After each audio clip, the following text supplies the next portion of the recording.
manan sa kaawit.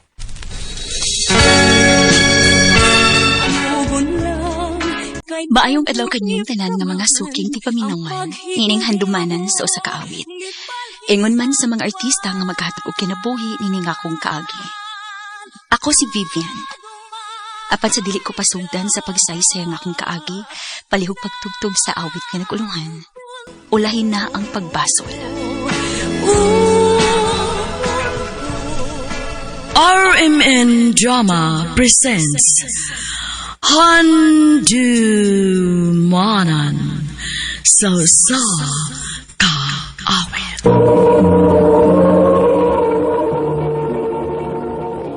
Ano pa daw sa iyang kaagi karon? May kaniyo sa kababae nga taga Cebu City. Agat mga tatampo, nagdasangan nga Vivian.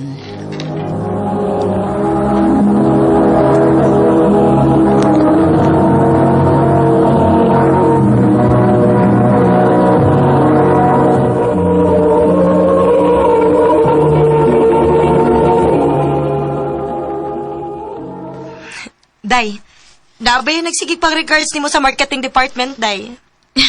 Hilom day, uy. Menyo in taon kong dako, no? So, sige giskot anang kami niyong uni mo, uy. Wa magali na magpakabana ng imong bana nimo. Day. Ako pa nimo, maglingaw-lingaw ka. Ang imong bana na as gawas. Wa ka may baw, basin day nagduwa sa tug iyang kayo didto. Day, dili ko makahimuan na. Naami mga anak. Oh, ikaw good.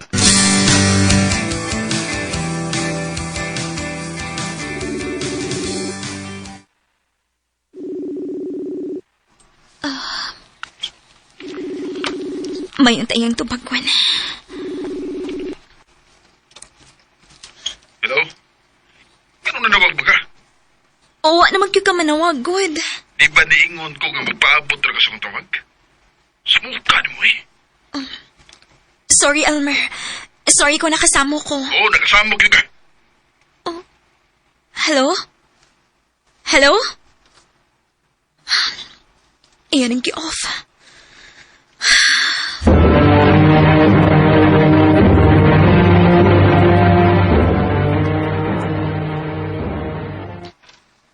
Oh, unsa na giingon ako nimo? Tarong ba ko din ang bana nga ingon anak?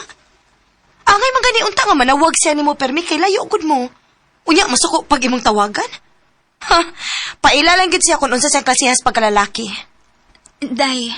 Usbon ako ha. Paglingaw-lingaw lagi day. Uban na mo unya. Ha? Asa man mo? Kuyog na lang lagi.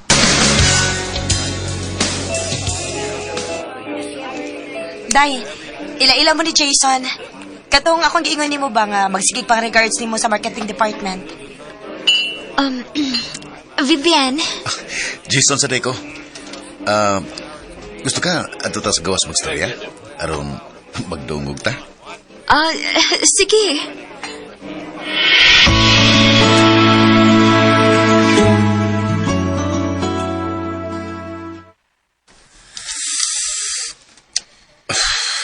Ikaw gusto ka?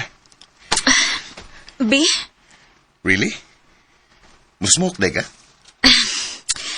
Sa una, masmoke yun ko. Pero sa dihang naminyo na ko, gawaan ako tanan na akong bisyo. Unya, anong ibalik magkaroon? Para mukalma ko? Lagi problema?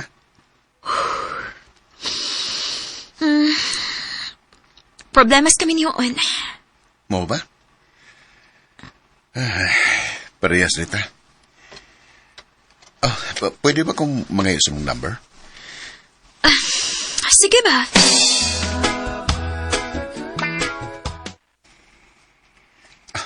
Salamat kay nakikita ka na karon. Wa man sa kuingaw. Pero, nganong ni ata... Ganun, niabang tagkwarto? Oh, Tungod kay dili ta pwede nga makita nuglaing mga tao, Vivian. Nalimot ka. Parehas na ninyo. The more private, the more secure. Jason.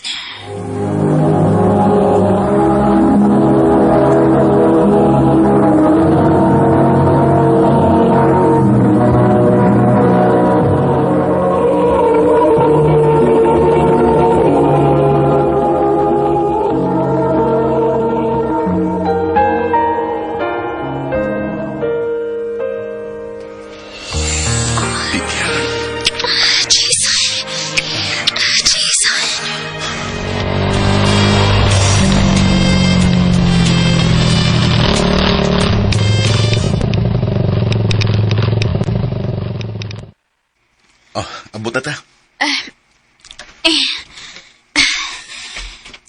Thank you sa paghatod ako din eh. Sure ka nga, okay ka din eh. Oo, okay na ko din eh. Ayaw ka bala ka. Naras unahan ng amo. Maglakaw lang ko. Lisod na kung makakita na to. Inoon, sad. Dala, sige, ato na ko. Ha? Sige, amping.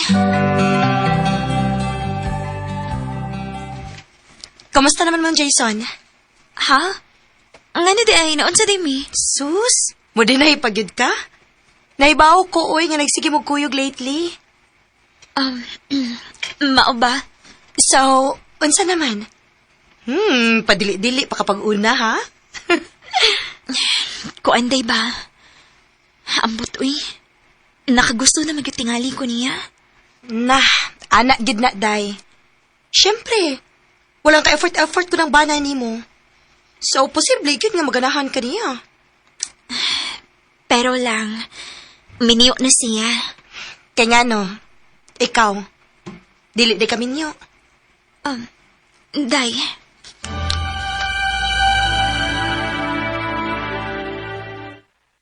Unsa? Muli ni mong bana, sunod-sumana? O, Jason. Oh, kung mo na, magtagbaw ta. Ha? Dali, tagbaw ta. Jason! Jason, ang sabag! No! Jason!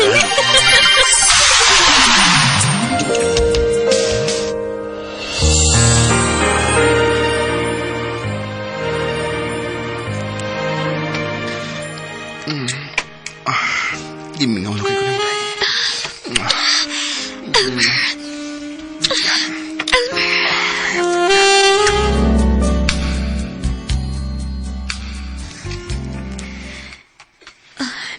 Naligo si Elmer. O gibili niya yung cellphone din eh. Mamasa ko, be.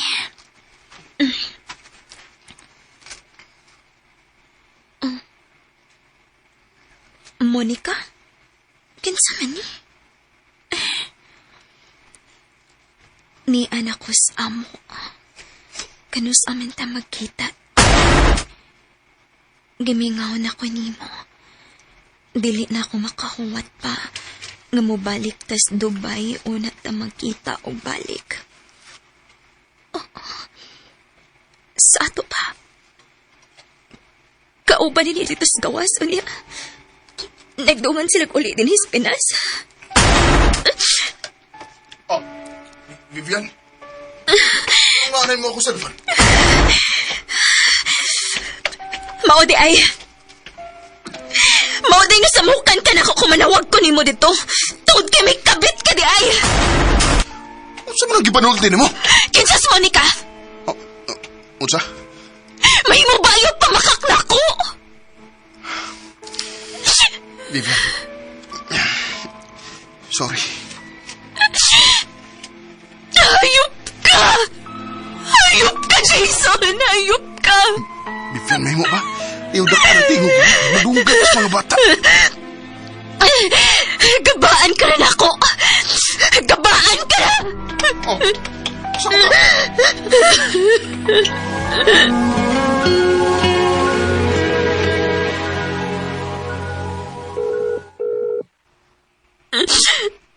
Jason, please. Tubag akong tawag. Hello? Jason, pwede tayong magkita. Vivian? May problema ka? No! Nasakpan ako siya nga doon na siya babay. Han? Han, ibutan na ng imong cellphone ba? Isaad ba ka nakuha nga ako kakarong adlaw lang? Sige lang mo kuyog sa imong asawa. Kasi ba na ing nanawag ni mo? Naaki ka ubang laing babae ron? Oh, Vivian. Pasensya na, pero dili ko makauban ni mo ron. Jason! Gugma ako, kay nagluhip ka man, ang paghigit. Makaingon ko nga ako nagkitingali ang pinakaway swerte nga babae kung bahin na sa gugma ang hisgutan. Gibinuangan pagbana, gibinuangan pagyud og kabit. Dili bin ako tuyo ang mapunta ko sa ingon ato nga sitwasyon. Pero tingali, nag-seek lang ko og validation sa laing tao nga bisan kanus-a, wa gyud ako ma-feel sa akong bana. Pero maura man di ay gihapon. Og tingali, naagid na ako ang sayop. Binhin na lang kutob. Daghang salamat, RMN.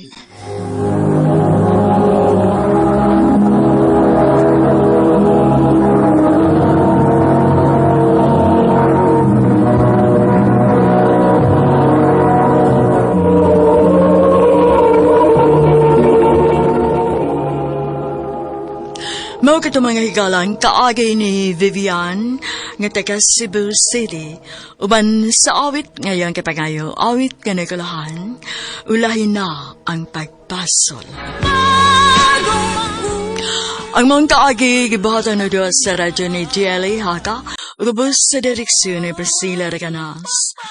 Kamusta mga higala at mga sukin ti paminaw, kinasingkasing kong gidapit sa papada sa inyong nagkalinlaing kaagay sa kinabuhi nga naglibot sa kaawit. I-address lang ni ining tulumanon, handumanan sa kaawit care of RMN Production Center Studio, 3rd floor, Jose R. Martinez Building, Osmeña Boulevard, Cebu City. O baka ipada sa Handumanan Official Facebook page. Handot sa sunod kayon, takang salamat sa inyong pagpamina.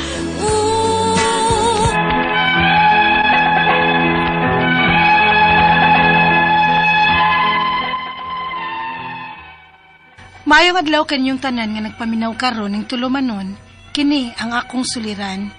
Ilabi na kaninyo Dr. Rene Obra o Attorney Elaine Bathan, ingon man sa mga artista nga maghatag og kinabuhi ning akong suwat suliran.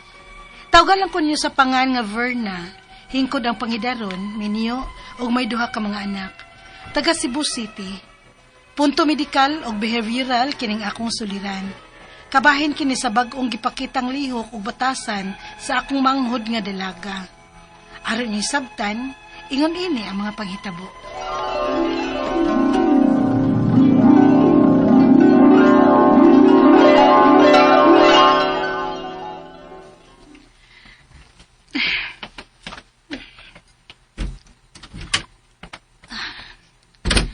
Ay, salamat. Bay, nagyud ko. Makapahuay nagyud ko ini. Ay, kapahuyan ang adlaw sa trabaho, uy. Daghan ko gipang entertain nga clients. Oh, nalimot ko silent sa akong phone. Kadili na ginunta ko magpadisturbo kung ni anak ko sa bahay. Ay, si mama man di ay ni. Ah, hello, ma. Verna, nauli ka na sa inyo? Mao pa lang kay pag-abot na ako, ma. Nga do di ay. Ay, susiharagod ng manghod ni mo diha, Bi, kung naunsa na. Ha? Kaya nga naman di ay, ma. Naunsa man si Bitsy. Na, mauna na diha ron. Kamo ang naa sa syudad. Apan, akong diha sa layo, mas nahibaw pag naunsa na ng manghod mo. Kaya nga no di ay, ma. Kulbaan mo sa tanim mo, uy. Unsa gud nang iyang gipang post-post bas Facebook? Ha? Unsa na? Prince, baya mo. Magkakita dyan unta ka. Ha? Sorry kaayo, ma. Dili man gud kay ko tig FB kay perming business trabaho. Ug kun mao man kog trabaho, diretso na ko dres bay mong pahuway. Pahuway sa taon na ko ang akong mata, ma. Dili lang ko mo gamit og cellphone kun mauli na ko aron makapahuway ang akong mata sa radiation sa computer sa trabahoan. Ngano di ay ni ma, uy? Nag-away sila og sa iyang pamanhonon. Kay bura man kong nagbuwag. Ha? Unsa nagbuwag ba, uy? Engage naman gani sila ng bag-o lang? Ay, susiha gani kung naunsa na silang duwa sa Bitsy o Eric. Ha? Kaya naunsa man dahil na sila? Let's see. Naunsa dahil mong Eric, uy? Nano mo? Hindi na ko madawat ang iyang gibuhat eh. Kaya naman lagi di ay? Last birthday na ako, dahil gi-invite ko nga akong mga friends din sa mong apartment. Si Eric, kung usa ko ka-friend, nakita na kong Nakunsa? Hindi nagkuha ko og food sa kusina. Kay mag-refill unta ko sa among sumsuman. Magbalik na ko. Nagikapikap na si Eric sa paa ni Trisha. Ha? Sa imong best friend? O gani. Huwag nagduda ko nga may relasyon silang duha ni Eric. Unsa? Diba, sama ni mo kaslunon sa nastri siya og sa iyang uyab? O gani. Mauging di ko makatuo. Hubog tingali kaayos sila. Aw. Hubog na yun hinoon mi atong hingayon nati. Kung mauna nga mga hubog na di ay mo hasas Eric, malagmit, bunga lang tos kahubog. Og natuo siyang ikaw to nga iyang gihikap. Dili, te. Kaya bay na ko nakamatikod na nila. Og na-confirm na yun na ako pag-birthday na ako. Mong nakigbuwag na ko ni Eric, te. Wa na'y kasal nga mahitabo. Betsy!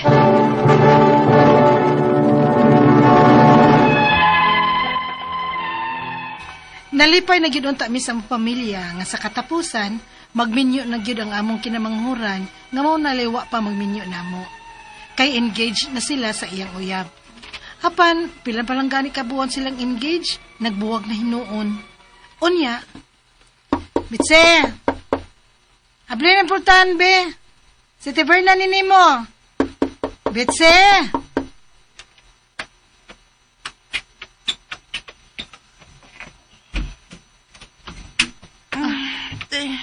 Nalaki ka. Padayon ako, kay magsulti ta. Wa naman kuno ka mo duty. Down kay Kuti. Kay may lain ako ng uyab si Eric. Unsa?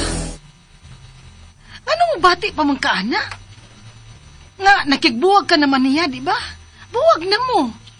Lakit pero sakit pa mangyapon kayo. Yung paghilak diya, oy. Mas maayo nga nakailak ang daan kung unsay batasan na itong imong pamanhunon. Ang imo bang best friend? Ang mong babay? Mani kalagutan ako, kay laing babay ang iyang uyab ron. Ha? Ano naglagot man ka? Kay kuno pa lang niyon ta ko magpataas akong garpo. Masing kami pa si Eric karon. Betsy!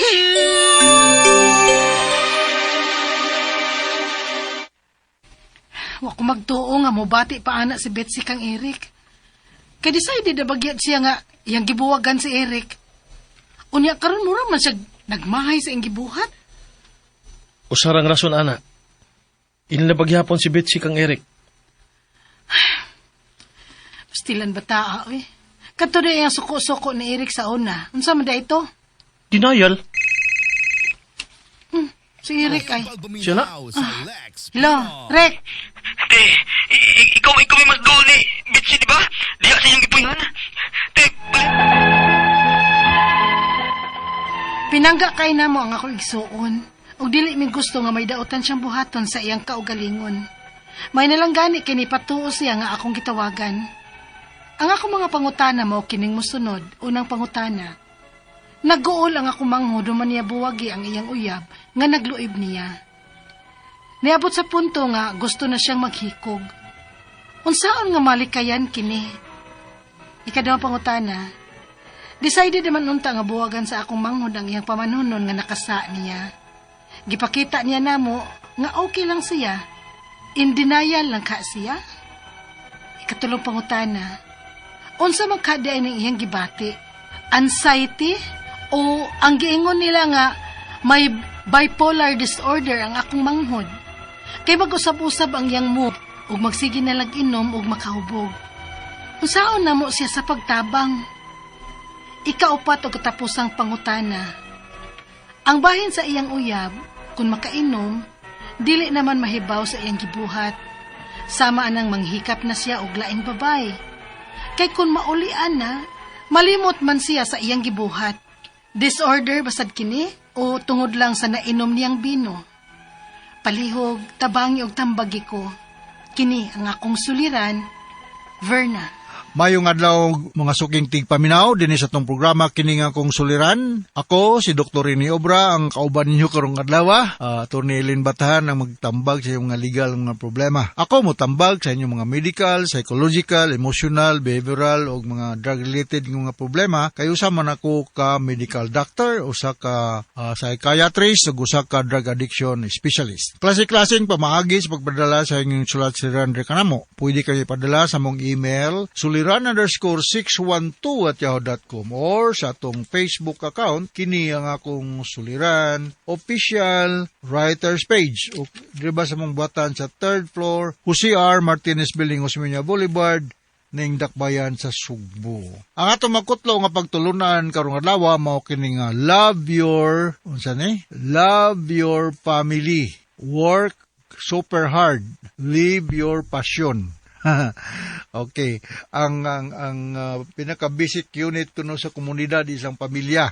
So kasagaran sa akong mahibalan nga may mga problema mga bata no, na mga problema sa droga, na nasangkot sa mga kriminal nga mga activities, kadaghana nila o dili mahinuntanan product of broken families, no? Kay wala man goy physical presence sa papa o sa mama nga mo guide nila in their day-to-day activities, mga behavior nilang ma-check outright kung naay may bawaan nga may misbehave, no? Ang ato magtatampo karon si Verna, 35 years old, taga Cebu City. Minyo ni siya, may duha ka mga anak.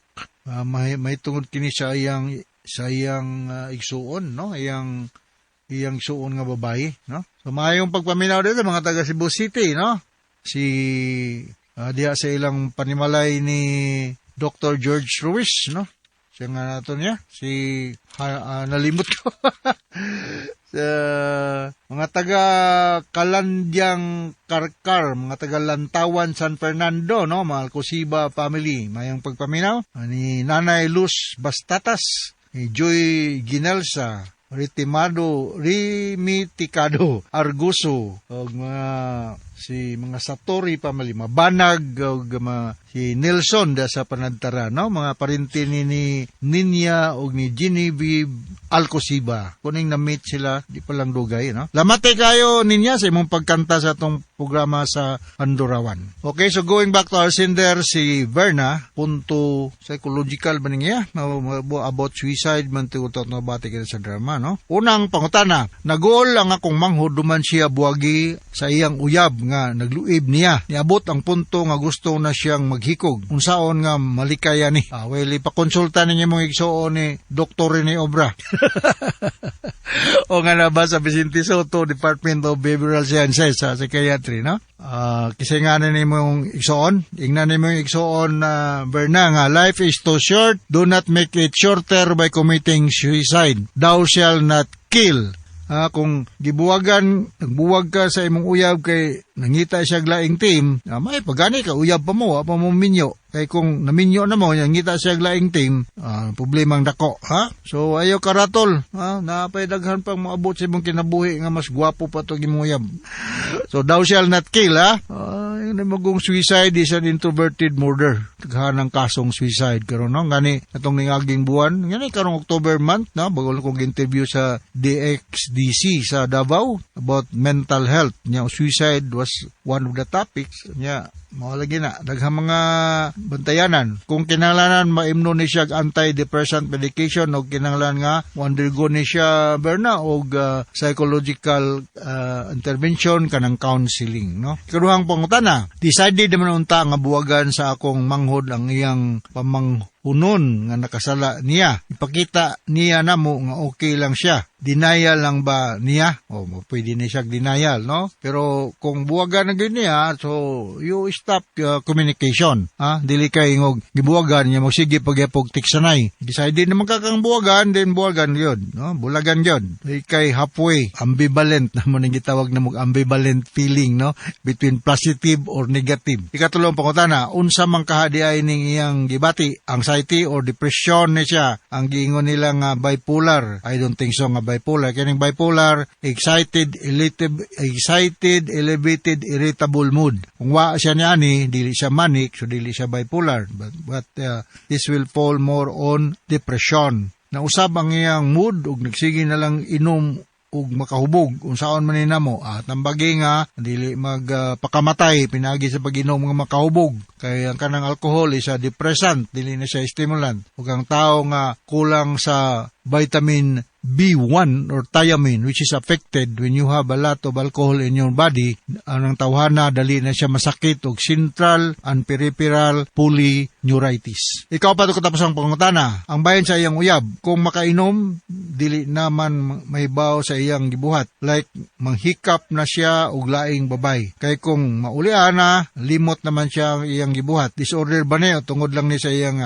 substance-related disorder ni. Ngayon nga ito itong dahil kaso akong yatinan nga ingon tong bugado nga, Your Honor, ang akong kliyente dili niya siya liable kay hubog mo to siya sa pagbuhat niya sa katong giingon nga pagpanghikap o kung siya pa diyang mga salaod. Ang dyan yung the mere fact nga naginom ni siya makahubog o nagdrug ni siya which is under his voluntary control, that makes him liable. Liable ni siya. So, naibaw naman ta nga mausab ang iyang utok kung makainom siya nga nung mainuman. So, ganahan lang siyang mausab yung utok. Okay? So, kasabot ka sa speaker ni mo Berna. Taga-diin ba ito ni siya? O man yung ibutang ngayong lugar. So, inang nanay mo igsoon nga, thou shall not kill. Life is too short. Wagi mo abot na to 200 anyos, no? Maglisod magalitag 80, 90. Ay uban mo, malagi na. Natoy giingon nga 140 years old na kuno pero pastilan. Di na po lagi po maayo po sobra na po ka tigulang kay kargo naman sa uban ng mga membros pamilya. So, once again, ako si Dr. Rene O'Brien na nakatambag ko si mong problema may tungkol si mong manghod burn o ngadto sa libuan, millions nga naminaw sa tong programa kini nga akong suliran. Naot ka doon na tayo nakutlong ang pagtulunan karon lawa. So, from all of us here sa Radio Mindanao Network Production Center, Radio mo nationwide Tatakarman. Daghang salamat ug maayong adlaw.